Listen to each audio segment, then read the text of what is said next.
Hello friends, कैसे हैं आप लोग? काफ़ी दिनों के बाद मेरी फिर से आपके साथ वार्तालाप हो रही है, कन्वर्सेशन हो रही है। और आज के इस कन्वर्सेशन में मैं एक स्पेशल टॉपिक को उठाऊंगा, जिसमें हम बात करेंगे कनकेव मिरर की या फिर कर्व्ड मिरर की। और जहां पे हम देखेंगे, हम प्रूफ करेंगे कि focus is equal to radius of curvature over 2 होता है। ना इस टॉपिक को हम क्यों उठा रहे हैं? इस टॉपिक को इसलिए मैं उठा रहा हूँ ताकि मैं आपको दिखा सकूँ कि साइंटिफिक तरीके से आप बहुत ही पहले से सोचना कैसे स्टार्ट करते हैं, राइट? तो एक बहुत ही इम्पोर्टेंट चीज़ आता है आपके लाइफ के फेज़ में। आप जब क्लासेस करते हो तो आपको बस ये चीज़ पढ़ाया दिया जाता है कि चलो भाई ये कॉन्सेप्ट होता है, ये ऐसे ऐसे चीज़ें आती है। बट जैसे जैसे आप ग्रो अप करते हो, स्पेशली आप फिजिक्स में और मैथमेटिक्स में, इवन केमिस्ट्री में भी हम काफ़ी टाइम क्वेश्चंस पूछते हैं इस बारे में कि यार ये जो आपने रिएक्शंस लिखा है, ये रिएक्शन क्यों होता है और ऐसा ही रिएक्शन क्यों होता है, इतना टेम्परेचर क्यों देने की ज़रूरत पड़ती है। तो ये सारे क्वेश्चंस हमें अपने टाइम में भी नहीं मिले थे, और बाद में जाके जब हम स्टडी करते हैं इन चीज़ों को बहुत ही डिफरेंट तरीके से, तो फिर हम समझ पाते हैं कि ऐसा क्यों होता है। तो मैं इस वीडियो को बना रहा हूँ बिकॉज़ आपको ये दिखाने के लिए कि किस तरह से हम साइंटिफिकली चीज़ों की स्टडी को स्टडी कर सकते हैं, जो भी चीज़ें ऑलरेडी टेक्स्ट बुक में अवेलेबल है और लाखों वीडियो इस पे बन चुकी है। तो चलिए हम शुरू करते हैं और हम ये देखते हैं कि F is equal to R by two क्या होता है, कैसे हम प्रूव करते हैं, और F is equal to R by two ही क्यों होता है। ऑब्वियसली आपको ये टेक्स्ट बुक में मिल जाएगा इसकी डेरिवेशन। तो मैं उस तरह से नहीं पढ़ाऊँगा आपको, या उस तरह से मैं इस बात को नहीं रखूँगा जिस तरह से आप ऑलरेडी पढ़ चुके हो। इसको मैं अलग तरीके से रखने की कोशिश करता हूँ। आपको एक प्रेज़ेंटेशन आपको डिफरेंट तरीके से मिलेगी। बट उससे पहले मैं हर एक चीज़ बेसिक से स्टार्ट करता हूँ। चलो ठीक है, तो फिर बेसिक्स में हम बात करेंगे प्लेन मिरर की, फिर कर्व्ड बॉर्डर की करेंगे, और फिर देखते हैं कि क्या चीज़ें होती है। तो लेट्स गेट स्टार्टेड। तो सबसे पहली बात ये है कि लॉज ऑफ रिफ्लेक्शन जो आपके पास 2 मिली होती है, जो न्यूटन ने निकाली, कि देखो भाई जो भी एक पर्टिकुलर प्लेन आपको देख लो। सबसे पहली बात लोगों ने ये बताया कि अगर आप उन्होंने नहीं बताया कि अगर कोई चीज़ प्लेन सरफेस है, ठीक है ना, तो उस पे चीज़ें बड़ी आसान होती है। स्टार्टिंग अगर हम कोई कर्व्ड करेंगे या फिर कुछ सरफेस इस तरह से है, तो चीज़ें डिफरेंट बिगड़ सकती है। तो बेटर ये है कि हम सबसे चीज़ें इंटरेस्टिंग क्या लें, प्लेन टाइप का लें। प्लेन में क्या होगा, तो उन्होंने ये देखा कि अगर मैंने सिर्फ एक काँच बनाया जो प्लेन टाइप का होता है, तो उसमें बड़ा ही इंटरेस्टिंग चीज़ ये मिलता है मेरे को कि अगर कोई भी एक पर्टिकुलर पॉइंट ले ले जहाँ पे एक लाइट रे फॉल होती है, तो आपको पता है कि इंसिडेंट एंगल और रिफ्लेक्टेड एंगल जो कि बनाता है नॉर्मल से, उस प्लेन पे अगर मैं एक नॉर्मल डालता हूँ, जैसे ये मैंने प्लेन इस तरह से बनाया, तो इसकी नॉर्मल क्या होगी, इस तरह से हो जाएगी। तो कोई लाइट रे अगर इस तरह से फॉल होती है, तो वो एंगल बनाता है एंगल आई, और उसी तरह से सेम एंगल पे चले जाएगा, angle i equal to angle r बनाएगा। और आपको ये ध्यान देने वाली बात है कि ये जो जितनी भी चीज़ें हैं नॉर्मल, और ये जो इंसिडेंट रे और ये जो है, वो सारे के सारे कोइंसाइड करने चाहिए एक ही प्लेन पे। ये सारे के सारे जो पॉइंट्स होने चाहिए वो बिल्कुल सेम पॉइंट्स होने चाहिए। ये नहीं कि आपका इंसिडेंट लाइट रे यहाँ पे है तो रिफ्लेक्टेड रे यहाँ पे लोगे, ऐसी बातें नहीं। ये सारी की सारी चीज़ें कोइंसाइड करनी चाहिए। तो पहली बात मैंने क्या बोला, पहली बात मैंने ये कहा कि angle I is equal to angle r.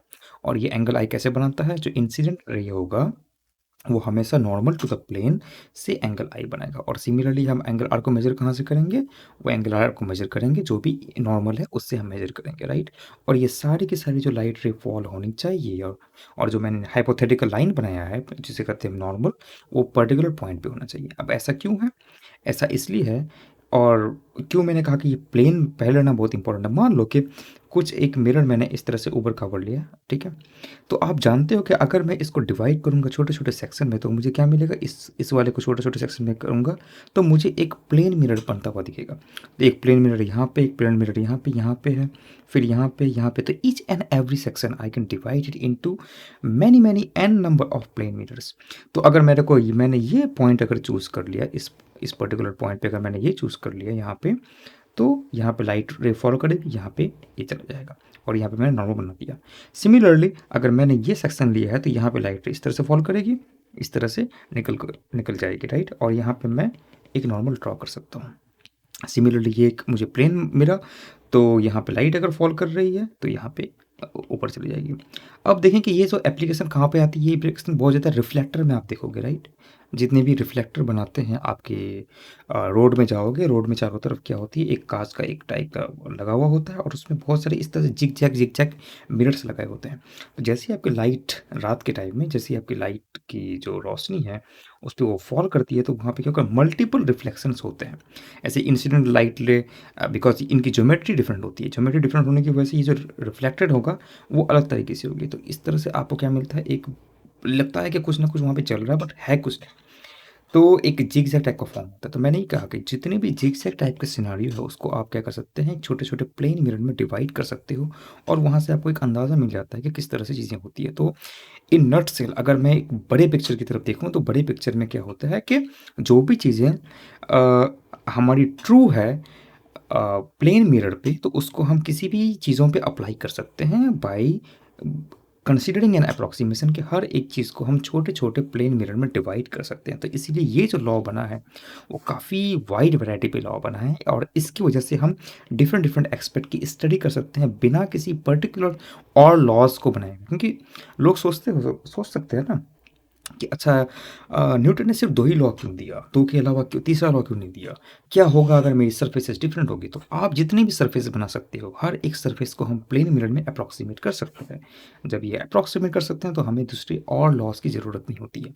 और हमें पता है कि each and every type of light rays हमें क्या करनी चाहिए, वो जितने भी हमने प्लेन कंसिडर किया, लाइट रेज कंसिडर किया, उन्हें हम एक ही पॉइंट पे कंसिडर करेंगे। तो ये सारी की सारी चीज़ें मेरी सेटिस्फाई होती है। देयरफॉर जो लॉज बनते हैं वो अलग अलग सिचुएशन के लिए अलग अलग लॉज नहीं बनते, एक ही लॉज अलग अलग सिचुएशंस में किस तरह से अप्लाई होंगी, ऑटोमेटिकली हम उसे उस तरह से उन फिनोमेनास को हम एक्सप्लेन कर सकते हैं। तो इसीलिए लॉ सिर्फ 2 हैं और आप इसे एक्सप्लेन कहीं भी कर सकते हैं, चाहे क्रिटिकल चाहे सिचुएशन कैसी भी हो जाए, राइट? तो इसका ही इस्तेमाल करके हम सबसे पहली बार प्लेन मिरर में हम क्या देखते हैं, प्लेन मिरर में हमें एक बड़ी इंटरेस्टिंग चीज़ देखने को मिलती है।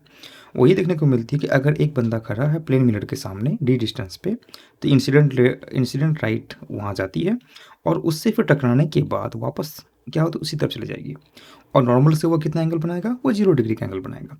तो आपको जो अपना जो इमेज बनता हुआ दिखेगा वो पीछे बनता हुआ दिखेगा। जैसे कि मैं यहाँ पे हूँ, मैं जिस डिस्टेंस पे खड़ा हूँ और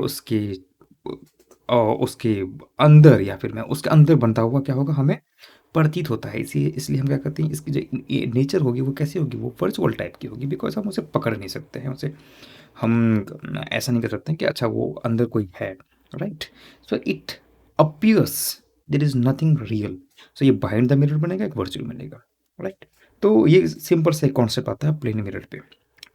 बट अगर मैंने जैसे अभी बोला कि अगर कुछ रियल सिनेरियो में देखूं कि हर एक चीज़ प्लेन तो हम ले नहीं सकते हैं, हमें अगर मान लो कर्व बनाना होगा तो कर्व कैसे कर सकते हैं? तो कोई भी चीज़ तो कर्व बनानी होती है, तो हम कर्व का एक सिंपलेस्ट एग्जांपल क्या ले सकते हैं कि एक सर्कल बना दो, ठीक है ना? क्या है, एक सर्कल बना दो, that is completely okay, completely fine. But real life में क्या होता है, रियल लाइफ में कोई चीज़ सर्कुलर तो होती नहीं। सर्कुलर मतलब क्या होता है, बिल्कुल जिसकी डायमेंशन जीरो होती है, understand? It has a 2 dimension और इसकी कोई हाइट नहीं होती है। बट हमें पता है कि 2 डायमेंशन चीज़ें एग्जिस्ट नहीं करती because we are in a 3 dimension. Although in general we are in 4 dimension, but हम अभी बात करते हैं 3 डायमेंशन के बारे में। तो 3 डायमेंशन में एक हाइट आती है, तो हाइट होने की वजह से कोई भी चीज़ सर्कल नहीं होती है। हर चीज़ क्या होती है, एक सरफेस का पार्ट ले लेता है। जैसे आप डिस्क की बात करते हैं, जितना भी देखा होगा, राइट? तो ये चीज़ें क्या बन गई, आप स्फेरिकल टाइप की बन गई। तो हम इसे क्या कहते हैं, स्फेरिकल मिरर कहते हैं। इसे हम क्या करेंगे, इसे हम सर्कुलर मिरर नहीं कह सकते, बट हम अप्रॉक्सीमेट कह सकते हैं कि हाँ चलो ठीक है, ये तो लग रही है सर्कुलर के टाइप है ना। तो ये सर्कल है, ज़रूरी क्या है, लेकिन ज़रूरी क्या है कुछ कहने को, राइट? क्योंकि उसका जो एज है वो सर्कल टाइप का दिखता है, तो वी कैन ऑलरेडी से। तो कर्व्ड मिरर की जब हम बात करते हैं तो कर्व्ड मिरर में हम क्या करें कि एक मिरर लिया और उसको मैंने थोड़ा सा कर्व्ड कर दिया। इस तरह से आप मेरे हाथ को देखोगे, ये जो है कर्व्ड टाइप का मैंने लिया, राइट? ये कर्व्ड है, इस तरह से कर्व्ड है या फिर ऐसे कर्व्ड हो सकता है, कैसे भी आप कर्व कर लो। तो हम इसे कर्व कर सकते हैं। तो बेस्ट तरीका क्या है कर्व को अंडरस्टैंड करने का, कि एक सर्कल लेते हैं, सर्कल में जो तुम्हारा सर्कमफ्रेंस है वो तो कर्व है और इसको हमने डिवाइड कर दिया ए से बी पॉइंट के बीच। तो अगर आपने इसको ले लिया या फिर इसको ले लिया, कुछ भी ले लो। अब ये मिरर की क्या बात होती है, मिरर की खास बात ये होती है कि हमें जो है ना, एक सरफेस जो है वो शाइनी होती है और एक सरफेस को हम ओपेक करते हैं बाय पॉलिशिंग इट। जो सिल्वर पॉलिशिंग होती है उससे हम ओपेक करते हैं। सिल्वर पॉलिशिंग क्यों करते हैं ओपेक? बिकॉज सिल्वर पॉलिशिंग से हम मैक्सिमम अमाउंट ऑफ लाइट को रिफ्लेक्ट कर सकते हैं। आपको तो ऐसा लगता होगा कि ये जो सिल्वर पॉलिशिंग करते हैं उसमें जितनी भी लाइट आती है वो सारी रिफ्लेक्ट हो जाती है, लेकिन ऐसी बात नहीं है, वो कुछ अपने आप में एब्जॉर्ब भी करता है। तो 100% रिफ्लेक्टर वो नहीं है। 100% रिफ्लेक्टर हवा में बनाने के लिए बहुत से दांव पे चलने पड़ते हैं, राइट? तो still for daily use it is fine. So polishing हम करते हैं आउटर सरफेस पे। अगर आउटर सरफेस पे हमने कर दिया, ये जो स्पून टाइप का आप सरफेस देखते हो, तो लाइट रेज यहाँ से आएगी और वापस चले जाएगी इस तरफ, तो ये होगी शाइनी सरफेस। और इस टाइप के मिरर को हम क्या कहते हैं? कनकेव मिरर कहते हैं, जो कि आप जानते होंगे। सेकेंडली बात ये आती है कि अगर मैंने उभरा हुआ भाग, यानी कि इस वाले भाग को अगर मैंने रखा शाइनी और इसको मैंने पॉलिश कर दिया, तो अंदर वाले भाग को अगर पॉलिश कर दिया तो ये बन जाता है आपकी कन्वेक्स मिरर, ठीक है ना? तो इस तरह से हम क्या करते हैं, अलग अलग टाइप के इनको नेमिंग कर दिया है, concave and convex based on the things, right?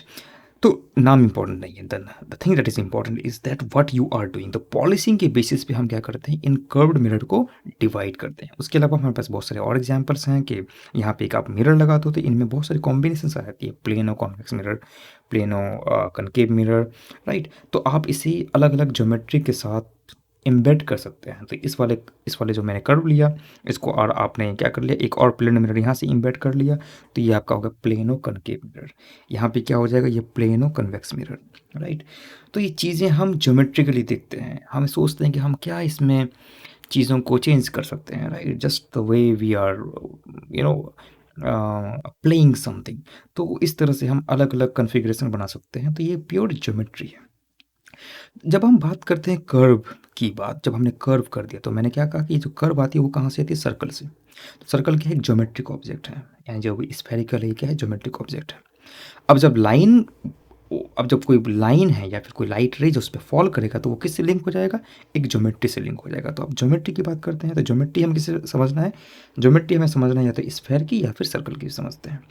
तो अगर जब मैं देखता हूँ सर्कल पे, तो सर्कल पे बड़ी आसान ज्योमेट्री होती है कि इसकी ज्योमेट्री ये है कि जितनी भी सर्कमफ्रेंस आता है उससे जो इसकी डिस्टेंस है सेंटर की, वो हमेशा कांस्टेंट होती है। तो अगर मैंने इसको कट कर दिया ए से बी की तरफ, तो हमें क्या मिल जाएगा? एक कनकेव मिरर मिल जाएगा, अगर मैंने पॉलिशिंग कर दिया आउटर साइड की तरफ। तो अगर मैंने इस पोर्शन को लिया, तो ये जो आप सर्कमफ्रेंस देख रहे हो, इसको हम क्या कहते हैं? कर्वेचर कर सकते हैं। बिकॉज कर्वेचर मतलब क्या? तो कोई चीज़ जितनी कर्व होती है, राइट? एक कर्व टाइप का चीज़ें बनाती है, दैट इज वहाँ से आया नाम कर्वेचर। अब सर्कल में एक सेंटर होती है, इसको हम क्या कहते हैं? Centre of curvature. बिकॉज कोई भी हमने कर्व लिया, जिस तरह से कर्व है, तो उसका सेंटर तो मिलेगा ही मुझे, कर्व लिया। अब ए से बी के बीच हम क्या कर सकते हैं? एक डिजाइन कर लेके एक मिड पॉइंट है कोई, और उसको हमने क्या कर दिया? पोल कह लिया, कि एक छोटा सा जो हमने ये लिया, इसे हम क्या कहते हैं? पोल कह देते हैं, राइट? और इससे हमने क्या कर दिया? एक इमेजिनरी लाइन खींच लिया। बिकॉज आप अगर मिरर को देखोगे, तो वहाँ पे कोई लाइन तो दिखेगी नहीं आपको। तो ये लाइन हमने क्या लिया? ये लाइन बिकॉज मैंने क्या क्या करते हैं, अब हम मैथमेटिकली चीज़ों की स्टडी करते हैं। तो जब हम मैथमेटिकली चीज़ों की स्टडी करते हैं, तो हम ज्योमेट्री है, ज्योमेट्री में आप क्या करते हैं? ज्योमेट्री में कोई चीज़ प्रूफ करने के लिए, मान लो कि एक ट्राइंगल है, वो ट्राइंगल में आप ये प्रूफ करना चाहते हो कि भाई देखो, अगर ये दो एंगल है, तो दो एंगल्स अगर इक्वल है, तो बताओ कि ये एक आइसोसेलेस ट्राइंगल होगा या फिर इनके साइड्स भी क्या होंगे? इक्वल होंगे। तो आप क्या करते हो? यहाँ पे एक लाइन परपेंडिकुलर खींचते हो। तो ज्योमेट्री में एक बात याद रखना है, ज्योमेट्री में कभी भी हम प्रूफ करते हैं, तो हम वहाँ पे कंस्ट्रक्शन करते हैं। कंस्ट्रक्शन क्या करते हैं? लाइन सी कंस्ट्रक्शन करते हैं, या फिर angle of sum of all the three angles, interior angles is equal to 180 degree. तो हम क्या करते हैं? दो ये खींच दिया, पैरेलल लाइंस खींच दिया, और वहाँ पे इस तरह से हमने ड्रॉ कर दिया, राइट? एक और लाइन ड्रॉ कर दिया, और वहाँ से हम इजीली फाइंड आउट, और ओके, एक दो यहाँ पे है, ऐसे हमने कर दिया। जैसे भी कर सकते हो आप, इजीली प्रूव कर सकते हो कि ये इंटीरियर एंगल्स जो होंगे वो 180 डिग्रीज होंगे। तो इम्पॉर्टेंट है कि ये जो प्रिंसिपल एक्सिस का जो कॉन्सेप्ट आया, या फिर जितनी भी लाइन का कॉन्सेप्ट है, क्यों आता है? बिकॉज हम डील कर रहे हैं ज्योमेट्री के साथ, और जब हम ज्योमेट्री से डील करते हैं, तो हमारी सबसे इंपॉर्टेंट चीज़ क्या होती है?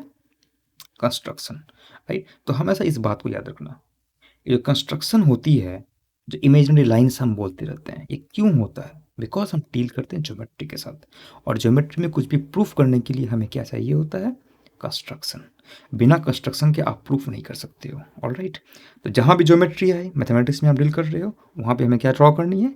लाइन ड्रॉ करनी है। तो अगर मैंने सी और पी के साथ एक लाइन, इमेजिनरी लाइन ड्रॉ कर दिया, तो ये बन गया हमारा प्रिंसिपल एक्सिस। अब इसे हम क्या करते हैं? जब हम मिरर की बात करते हैं, तो इस पॉइंट को हमने कहते हैं सेंटर ऑफ कर्वेचर, और सी और पी, बिकॉज ये तो क्या है? इससे अटैच है, तो I know this becomes a radius. इसकी डिस्टेंस मेरी क्या होगी? रेडियस हो गई। P is just a point, right? तो मैंने यहाँ लिख दिया A P B is becoming curvature, R is the radius, that is the. अब बात ये है कॉन्सेप्ट ऑफ फोकस, हम बहुत ज़्यादा पढ़ते हैं कॉन्सेप्ट ऑफ फोकस के बारे में। ये फोकस क्या है भाई? तो हमने ये कहा है कि देखो, जो प्रिंसिपल एक्सिस है उसके आसपास, ठीक है, जितनी भी लाइट रेज फॉल होंगी, और that should be the parallel to this this principal axis. तो ये जो है टकराने के बाद, कर्वेचर से टकराने के बाद एक ही पॉइंट पर कन्वर्स होती हुई दिखेगी, जिसे हम क्या कहते हैं, फोकस कहते हैं। ठीक है, कन्वर्स हो गई, फोकस कहते हैं। लेकिन पता कैसे चला कि भाई जितनी भी लाइंस जाएंगी वो सारे के सारे जो होंगे वो एक ही पॉइंट से कन्वर्स करेगा, ऐसा किसने कह दिया? How do we know that? कि एक फोकल लेंथ होता है, एक फोकल लेंथ होता है that is basically the half of this radius. How do know? So let us prove it. हमने क्या कर दिया, इन जितनी भी लाइन्स है, जो लाइन जो पैरेलल है प्रिंसिपल एक्सिस के, वो सब आ रही है और फॉलो हो रही है इस पे। तो यहाँ पे आप देख सकते हो ब्लू है, ग्रीन है, रेड है। तो इसमें से हमने एक को आइसोलेट कर लिया कि भाई let us isolate light beam. Alright, तो ये हमारी इंसिडेंट रे आ रही है यहाँ से, एम पे टकराई, एम पे टकराने के बाद एम पे टकराएगी। एम पे टकराने के बाद क्या होगा इसका?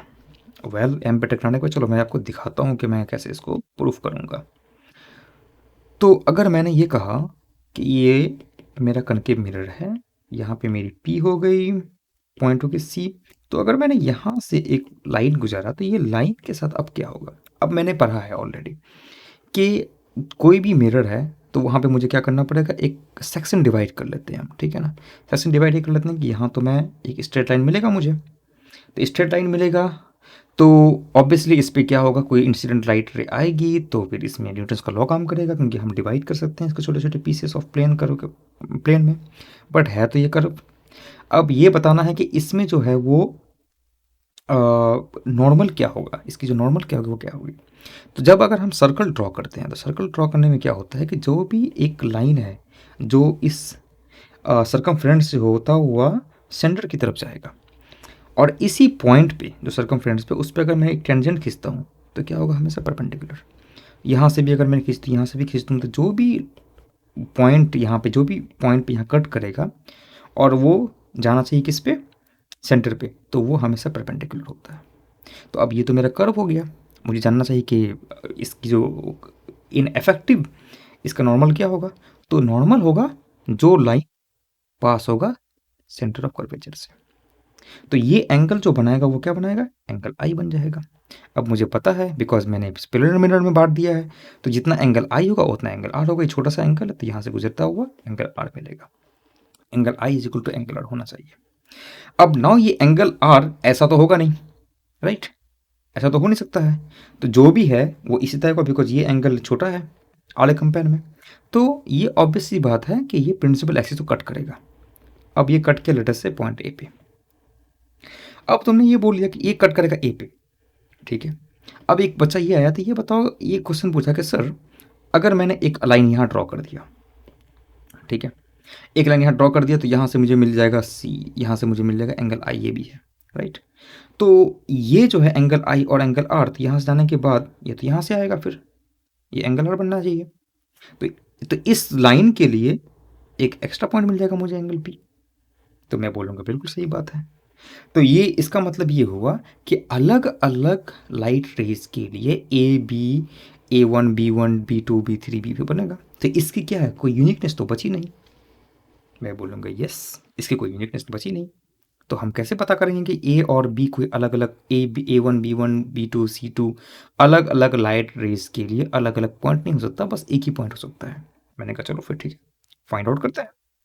तो मैंने कहा कि एक काम करते हैं, इसमें से एक ही लाइन लेते हैं और हमें ये देखना है कि क्या ये पॉइंट कितना यूनिक है। जो ए पॉइंट है क्या वो कितना ज़्यादा यूनिक है। अप्रोक्सीमेशन मैंने क्या लिया, मैंने लिया कि जितनी भी लाइट रेज है वो प्रिंसिपल एक्सिस के बिल्कुल ऑलमोस्ट इफेक्ट में होना चाहिए, मतलब ज़्यादा दूर नहीं होना चाहिए, राइट। उससे प्रॉब्लम होती है, उससे एबिटेशन का जो प्रॉब्लम होता है वो आता है। जैसे मैंने कहा कि ये पॉइंट अलग अलग भी हो सकता है, right. That is the meaning कि यूनिकनेस हम कैसे दिखाते हैं। तो यूनिकनेस दिखाने के लिए हमें सबसे पहली कंसिडरेशन क्या करनी पड़ेगी कि यहाँ से गया angle I is equal to क्या, एंगल आर हो गया, ये है। और ये कब आया, जब मैंने ये कहा कि इस वाले जो पोर्शन है वो मेरा क्या है, बहुत छोटा है, छोटा, यानी कि इस मिरर को मैंने बहुत छोटे छोटे पोर्शन में डिवाइड कर दिया है। और इसका जो इफेक्ट है वो इफेक्ट इस तरह से है कि यहाँ से अगर मैंने कोई लाइन ड्रॉ किया तो वो क्या होगा, आपके सेंटर ऑफ कर्वेचर से पास करेगा and hence it becomes a normal, right. Very good. तो आपको पता है कि अब मैं यहाँ पे क्या करूँगा, angle i equal to angle r हो गया, ये इसके पैरेलल है, तो सी एम जो है वो क्या होगी, वो एक स्लैंट लाइन हो गई। तो वो यहाँ से कट करेगा तो एंगल आई जो यहाँ थी वो एंगल आई यहाँ बन जाएगा।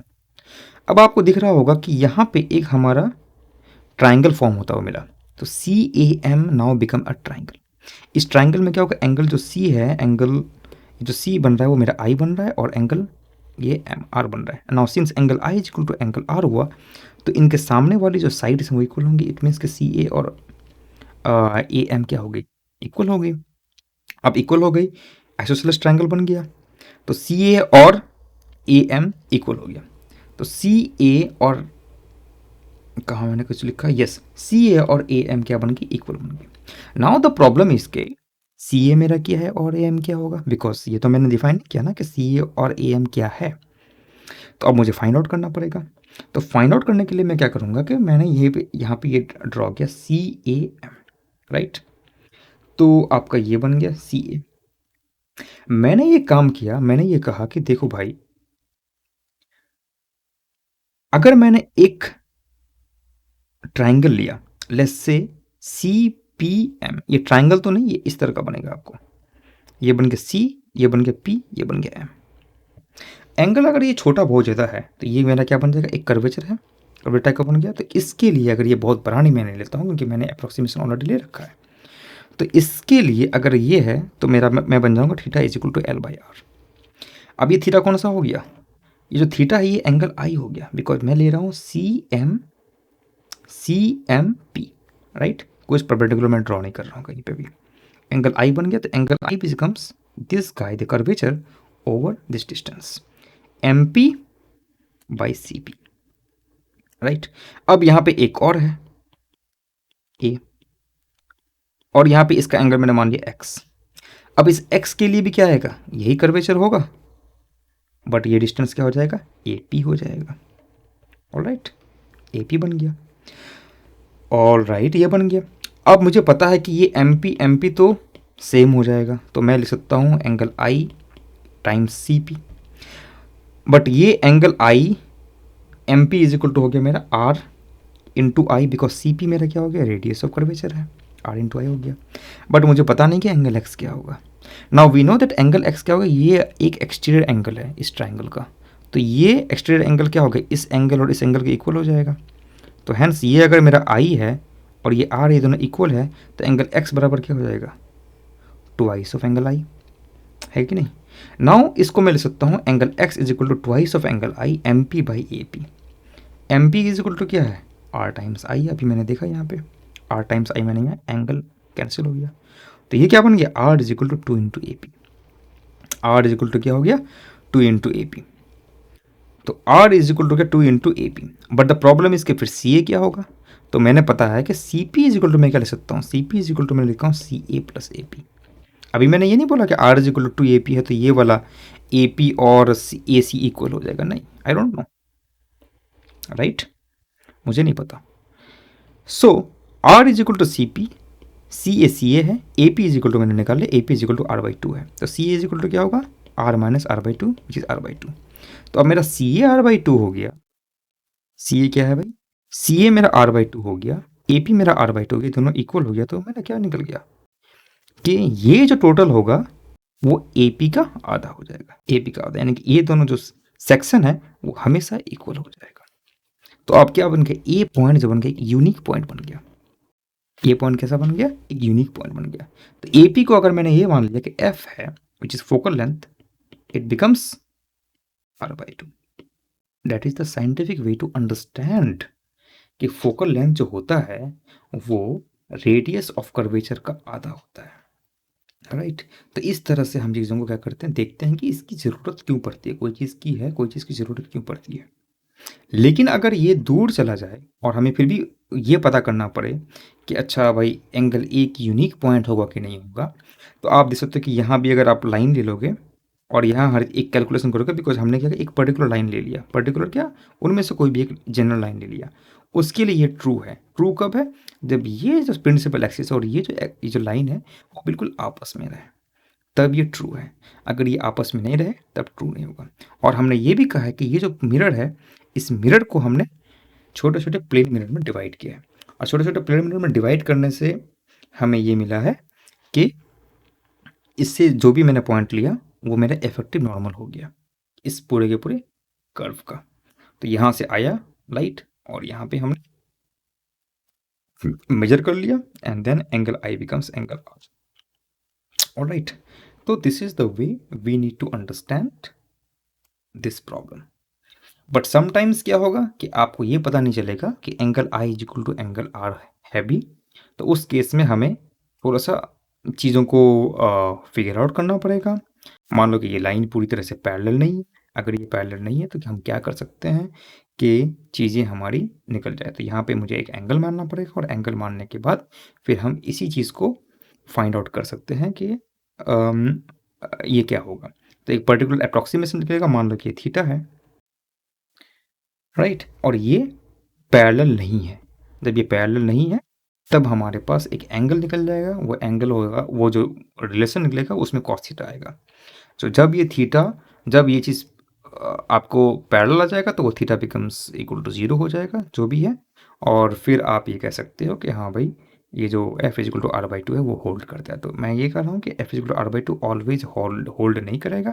ये डिपेंड करेगा कि आपकी जो लाइट रेज है वो कितनी इस अप्रोक्सीमेशन को सेटिस्फाई कर रही है कि नहीं कर रही है। तो ये जो हमने फिगर आउट किया है ये एक पर्टिकुलर अप्रोक्सीमेटेड एजम्पशन के लिए फिट किया, राइट। अब आप इसको अपने लैब में जाके वेरीफाई कर सकते हो एंड ये फिगर आउट कर सकते, प्रूव कर सकते हो कि F is equal to R by two concave mirror में होता है अगर उसकी जो रेडियस ऑफ कर्वेचर है वो क्या है, बहुत बड़ी नहीं है, या फिर जो लाइट रेज है वो बिल्कुल पास में है। ठीक है, तो आई थिंक आपको ये जो डिस्कशन है वो काफ़ी मज़ा आया होगा और इसमें काफ़ी कुछ सीखने को मिलेगा। अगर आपको अच्छा लगा तो मेरे चैनल को ज़रूर सब्सक्राइब करें। मिलते हैं अपने नेक्स्ट वीडियो में। Thank you very much.